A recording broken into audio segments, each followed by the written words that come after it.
Assalamualaikum warahmatullahi wabarakatuh. Waalaikumsalam. Bertemu lagi dengan saya Helmi, calon guru penggerak angkatan 9 dari SMK Al-Ikhwaniyah Kota Tangerang Selatan. Kali ini saya didampingi oleh Ibu Umu Azizah Farhan. Beliau selaku guru matematika di SMK Al-Ikhwaniyah. Assalamualaikum Bu. Waalaikumsalam Pak Helmi. Gimana hari ini kabarnya, sehat? Alhamdulillah sehat Pak, baik. Bagaimana Bapak? Alhamdulillah saya sehat Bu. Hari ini kita akan melakukan percakapan pra-observasi ya Bu, dalam rangkaian kegiatan supervisi kelas sebelum nantinya saya melakukan pengamatan proses pembelajaran yang Ibu melakukan di dalam kelas Bu. Baik Pak. Adapun tujuannya dilakukan supervisi ini adalah untuk mengetahui dan juga mengevaluasi jalannya kegiatan proses pembelajaran yang Ibu nanti akan lakukan di dalam kelas. Selain itu juga ya, kenapa kita hari ini melakukan kegiatan pra-observasi untuk melakukan persiapan awal. Baik. Supaya Ibu melakukan persiapan secara matang dan lebih percaya diri lagi mengajar di dalam kelas sehingga bisa memberikan dampak yang terbaik buat putra-putri kita. Kemudian selanjutnya tujuan daripada kegiatan pra-observasi ini juga saya ingin menjelaskan bahwasannya salah satu kegiatan supervisi ini untuk mengembangkan kelas yang memfasilitasi murid belajar secara nyaman ya. Kemudian juga membantu proses belajar mengajar yang efektif serta melakukan asesmen dan menyediakan umpan balik bagi proses pembelajaran di dalam kelas. Nah, kira-kira kelas mana yang akan Ibu gunakan untuk melakukan kegiatan supervisi? Baik Pak, kelas yang akan saya gunakan nanti untuk supervisi yaitu kelas 11 OTKP 1. Kira-kira kapan itu dilakukan Ibu? Insya Allah kita ke besok hari Jumat tanggal 8 Maret gitu Pak. Jam 10:20. Baik, kita sepakat ya Ibu Umu, kita laksanakan kegiatan tersebut di tanggal 8 ya, hari Jumat tepatnya pukul 10.20 ya. Iya Pak, betul.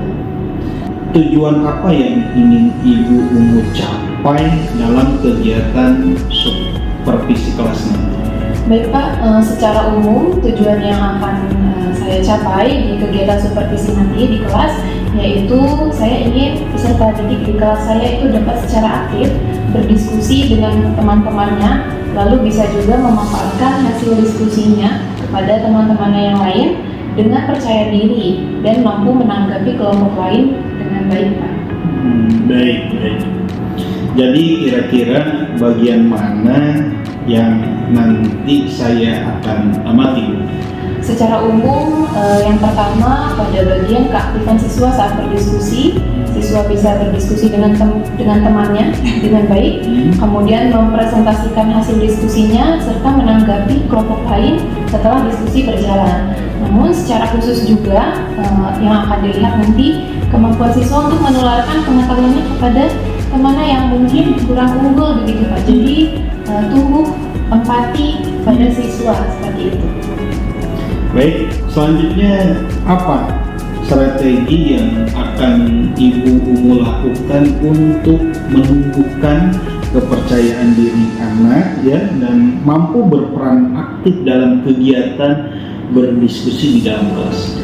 Baik Pak, strategi yang akan saya gunakan akan menumbuhkan keaktifan pada saat diskusi siswa dan juga rasa empati pada saat berdiskusi, dan strategi ini saya beri nama sharing is caring. Sharing is caring ya. Sharing is caring ya, terus? Jadi siswa ini akan dilatih empatinya untuk saling berbagi dan membantu temannya satu sama lain saat diskusi sedang berjalan. Kemudian atau terutama kepada teman-temannya yang kurang unggul mungkin, jadi saya akan dorong langsung anak-anak yang cenderung unggul dalam proses pembelajaran untuk membantu temannya yang kurang unggul seperti itu, Pak. Iya. Jadi pengetahuan itu bisa menular antara peserta didik seperti itu. Baik, selanjutnya apa harapannya setelah kegiatan pra observasi ini? Ya, saya berharap nanti pada kegiatan pembelajaran setelah pra-observasi kali ini kelas bisa berjalan dengan baik ya Pak. Peserta didik itu aktif di saat pembelajaran, jadi tidak malu-malu begitu ya Pak. Baik, Bu Umu ya, saya kira cukup kegiatan pra-observasi ini. Mudah-mudahan memberikan gambaran persiapan yang cukup untuk Ibu Umu dalam rangka pengembangan kompetensi diri maupun pengembangan kompetensi siswa-siswa kita terkait pembelajaran yang akan Ibu Umu sampaikan nanti di kelas PKP 1 ya, Iya, Pak. pada hari Jumat pukul 10.20. Iya.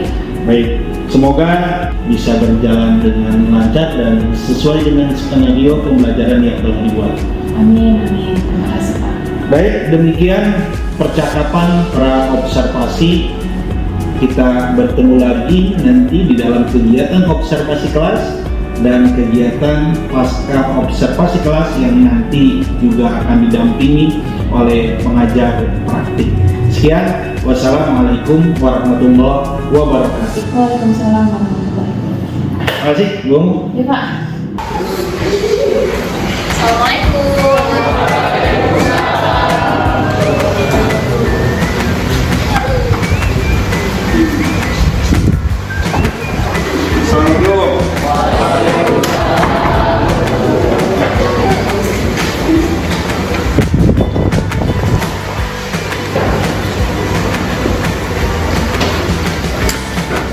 Oke, disiapkan dulu kita berkelas belajar.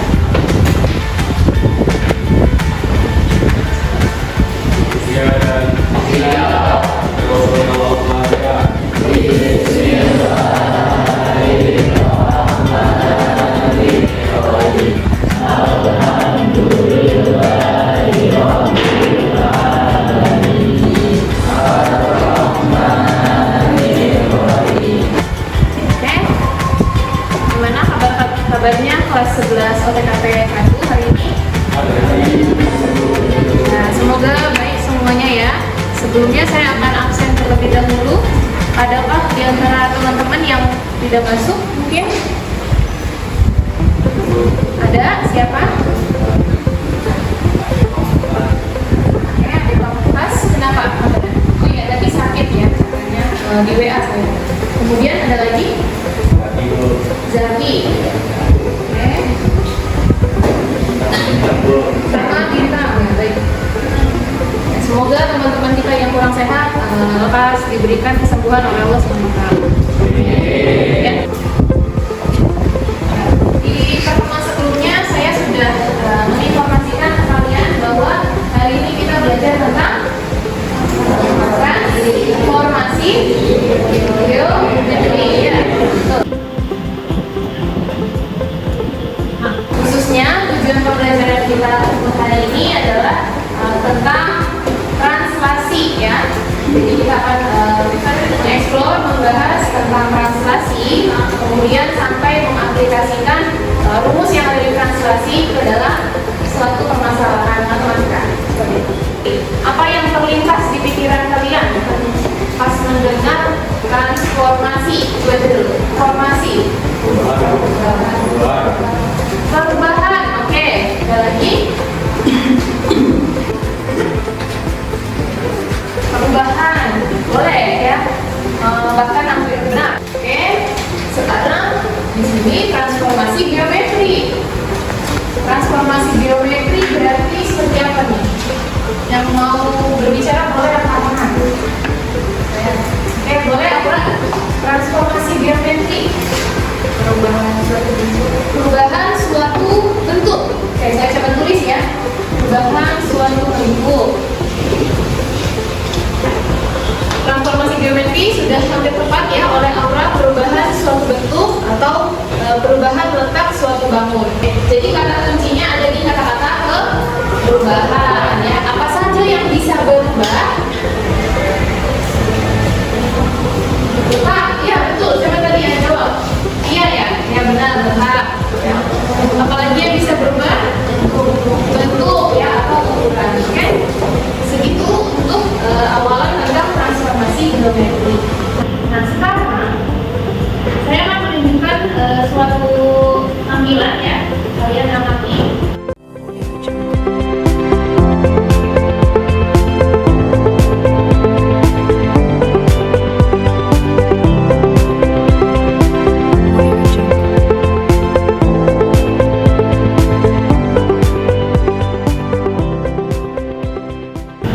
X-nya berubah sejauh 3, Y-nya berubah sejauh 3, oke? Nah ini adalah di sini saya ingin kita berkelompok ya, berlima kita berkelompok. Oke, silakan berbentuk kelompok dulu. Oke, sudah terbentuk kelompoknya semuanya 5 kelompok dengan anggota 5 orang. Sebelum kita lanjut, kita explaining dulu ya, biar naik lagi energinya. Tahu game Halo Hai ya? Tahu ya? Langsung aja ya, udah ya. Halo. Hai. Halo halo. Hai. Halo hai. Ayo fokus. Sekali lagi. Halo halo hai hai. Hai hai hai. Oke ya, kan.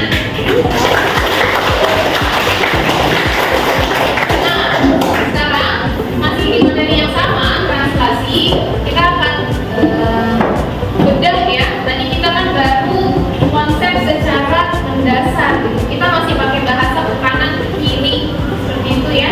Bergesernya ke kanan sekian, ke kiri sekian, ke atas sekian. Nah sekarang kita akan formalkan bahasa kita dengan rumus ya, rumus untuk translasi. Jadi sekarang tugas yang akan saya berikan ke kalian setiap kelompok adalah mencari rumus translasi ya. Rumus translasi titik. Oke, boleh mencari sumber tambahan, misalnya mau pakai internet atau YouTube, itu saya persilahkan ya. Kalau perlu sampai ke contoh ya. Oke, sekalian saja dengan contohnya 2 soal. Contoh 2 soal, lalu nanti akan kita gambar di GeoGebra yang sudah kemarin saya minta untuk install ya. Nanti contohnya digambar.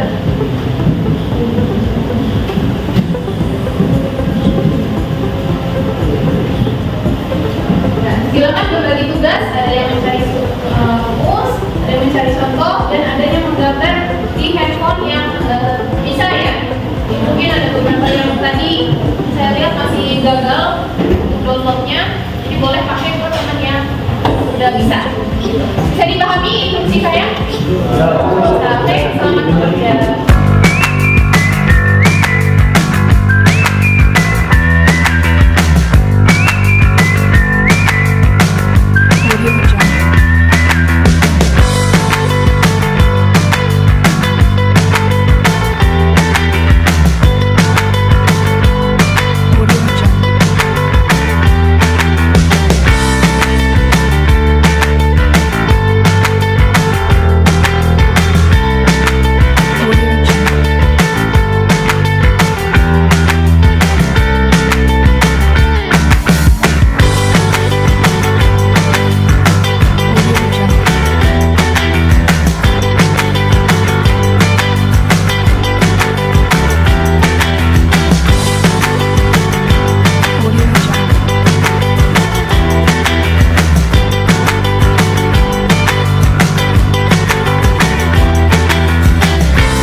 Baik, terima kasih. Assalamualaikum warahmatullahi wabarakatuh. Waalaikumsalam warahmatullahi wabarakatuh.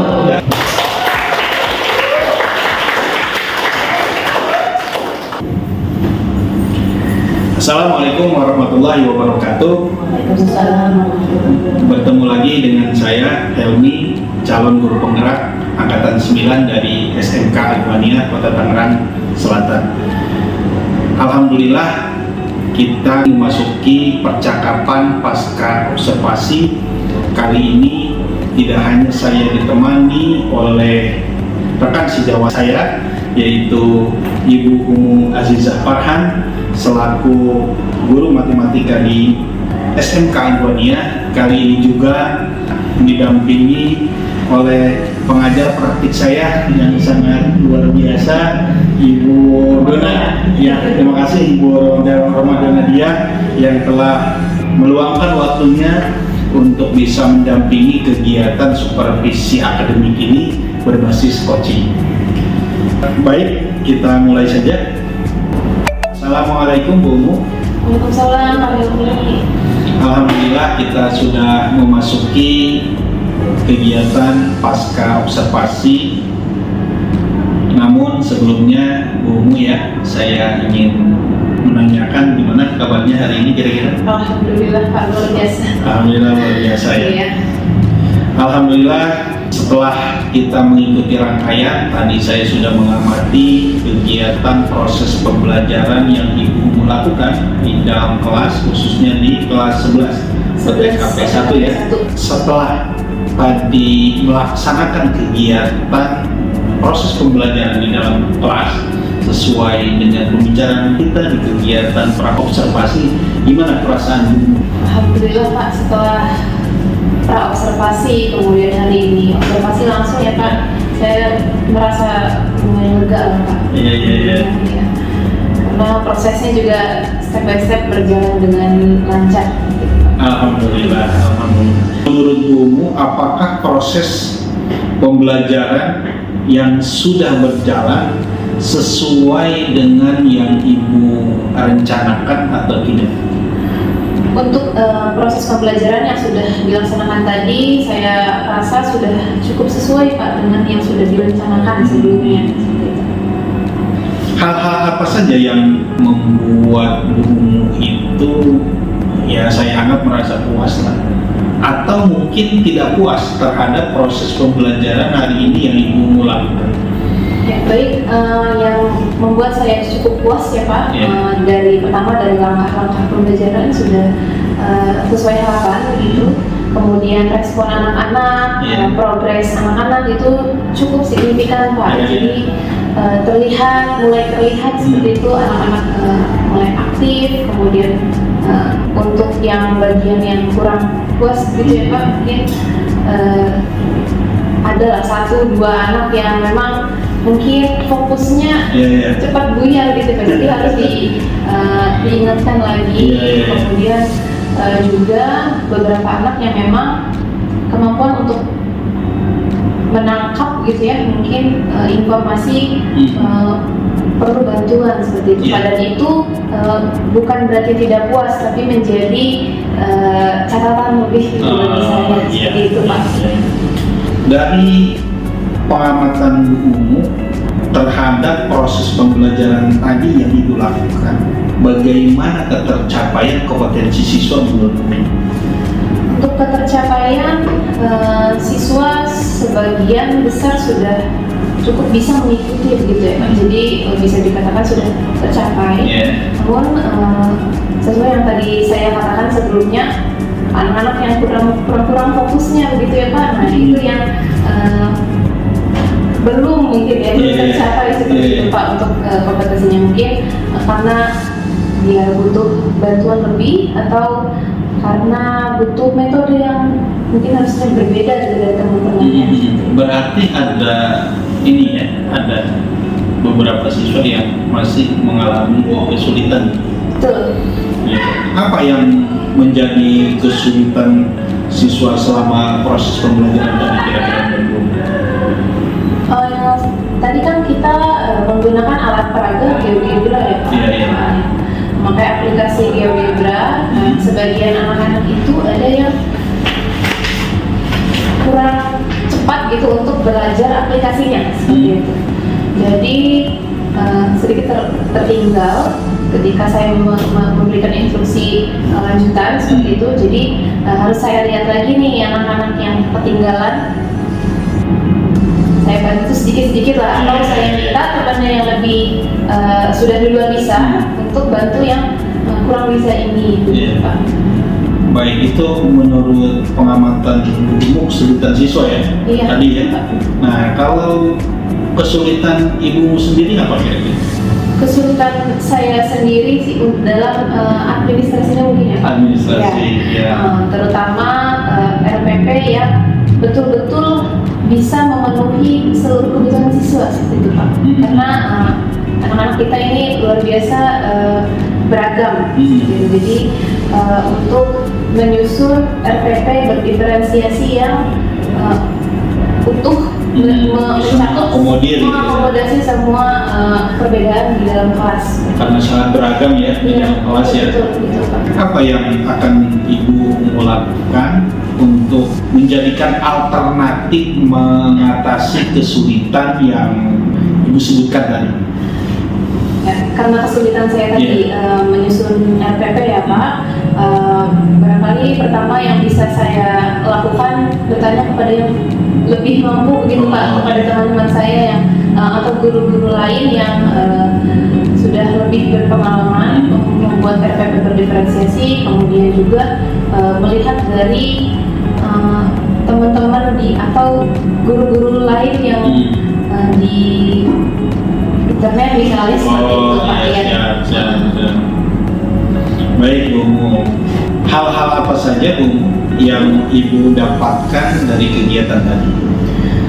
Saya jadi tahu ternyata anak-anak ini kan punya tingkat pemahaman yang berbeda-beda seperti itu Pak. Nah jadi saya juga harus mencari tahu bagaimana cara mengakomodasi anak-anak yang demikian gitu. Kemudian bagaimana mereka bisa belajar dengan nyaman gitu. Dan juga saya jadi tergambarkan lah proses yang sudah saya persiapkan itu sudah sematang apa. Jadi tadi kelihatan gitu di satu sisi secara step by step saya rasa sudah oke banget nih, tapi mungkin secara mendetail begitu Pak kepada ada 1-2 anak yang harus saya kelewat nih waktu persiapan nih. Jadi saya untuk antisipasi itu mungkin perlu nanti di next gitu ya Pak. Baik. Lalu apa rencana tindak lanjut yang Ibu Ungu akan lakukan di pertemuan berikutnya? Tentu saya akan lihat lagi persiapan saya yang sebelumnya, saya review mana yang perlu ditingkatkan seperti itu Pak. Kemudian dari yang RPP juga tadi saya bisa langsung eksekusi mana yang perlu ditambah-tambahkan misalnya, atau meskipun di materi yang berbeda tapi saya sudah punya bekal Pak dari apa yang sudah dilakukan hari ini. Aktivitas pengembangan seperti apa lagi yang Ibu Ungu akan lakukan ke depan? Pengembangan berarti saya harus belajar lagi Pak. Ya, bukan hanya dari sekitar yang terdekat, mungkin dari teman-teman dulu di sekolah, tapi juga dari komunitas yang lebih besar, misalnya dari MGP matematika seperti itu. Kemudian belajar juga dari PMM.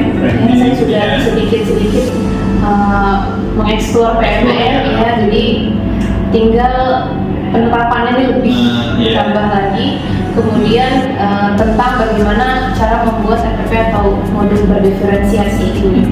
Itulah yang akan Ibu kembangkan ya, belajar bersama komunitas gitu ya, baik komunitas yang ada di sekolah gitu, kemudian MGP matematika khususnya juga di PMM ya, luar biasa. Baik, apa yang hendak Ibu capai dari kegiatan pengembangan diri tersebut? Tentunya peningkatan kompetensi Pak, peningkatan kompetensi saya pribadi sebagai guru, kemudian profesionalisme juga, bagaimana saya bisa membagi waktu untuk mempersiapkan diri saya sebagai seorang guru pribadi ataupun sebagai pengajar di dalam kelas, begitu Pak, supaya bisa nanti tugas-tugas saya itu terselesaikan dengan baik. Apa ukuran keberhasilannya Bu?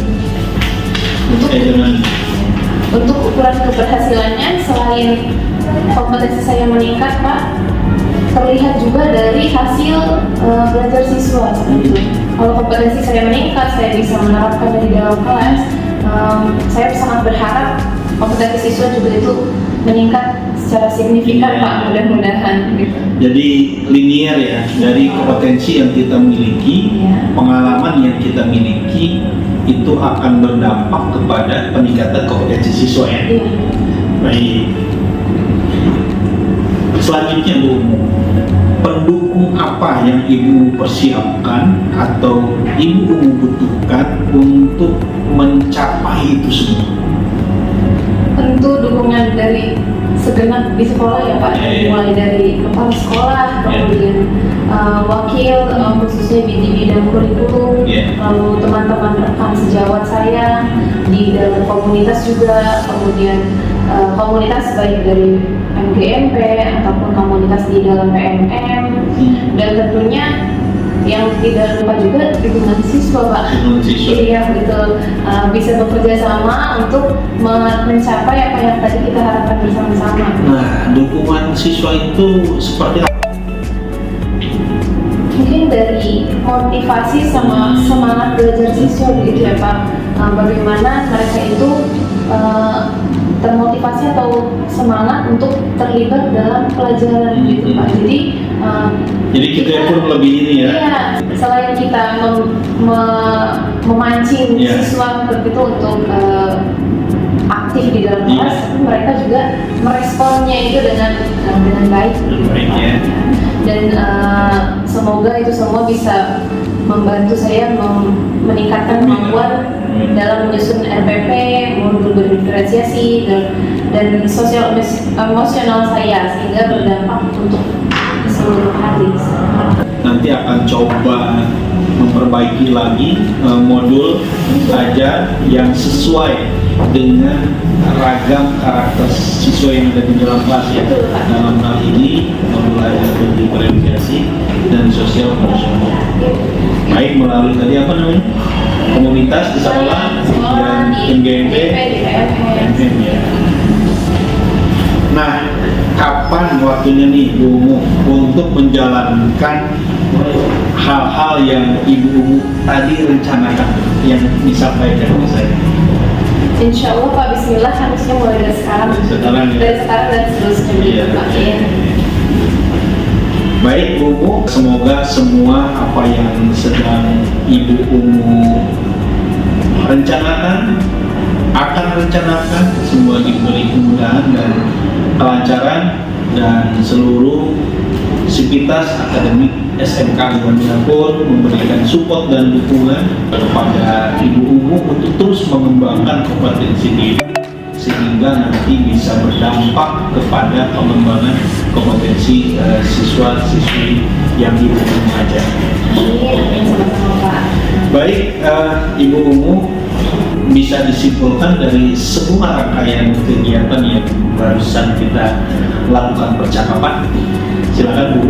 Baik Pak, saya coba menyimpulkan setelah percakapan kita tadi. Pertama, mulai dari hasil pembelajaran ya, ada bagian yang puas dan yang saya kurang puas gitu Pak. Nah, bagian yang saya kurang puas dalam segi administrasi yang saya lakukan, pembuatan RPP ini akan saya tindak lanjuti dengan tentunya saya belajar kembali melalui teman guru di SMK Ikhwaniyah, kemudian belajar juga di komunitas MGMP, PMM seperti itu Pak, dan sumber-sumber yang relevan lainnya yang insya Allah saya mulai sekarang Pak. Iya, siap. Ya, terima kasih Ibu semoga semuanya bisa berjalan dengan lancar. Amin. Saya kira cukup kegiatan percakapan pasca observasi ini? Gimana kira-kira perasaan ibu sekarang? Alhamdulillah Pak, lega lah ya. Iya. Lega, kemudian bangga juga Pak.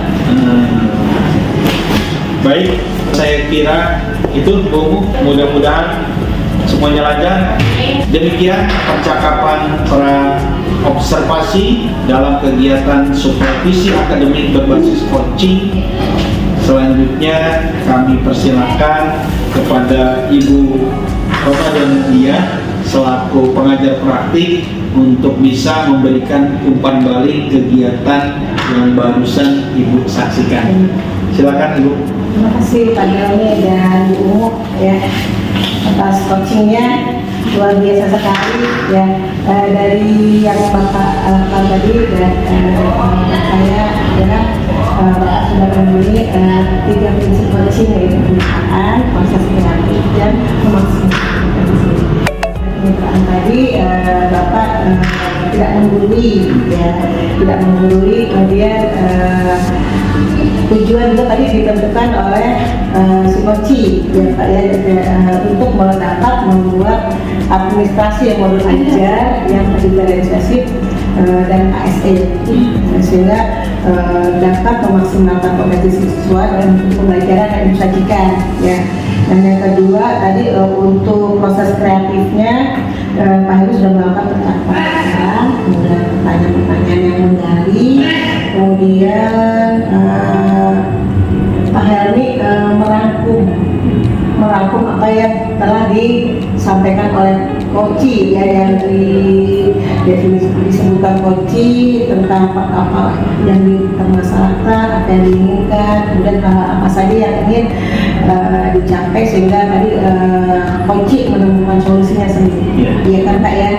Untuk memaksimalkan potensinya tadi Pak Helmi juga menanyakan konkret, tindak lanjut konkret kapan seperti itu, kemudian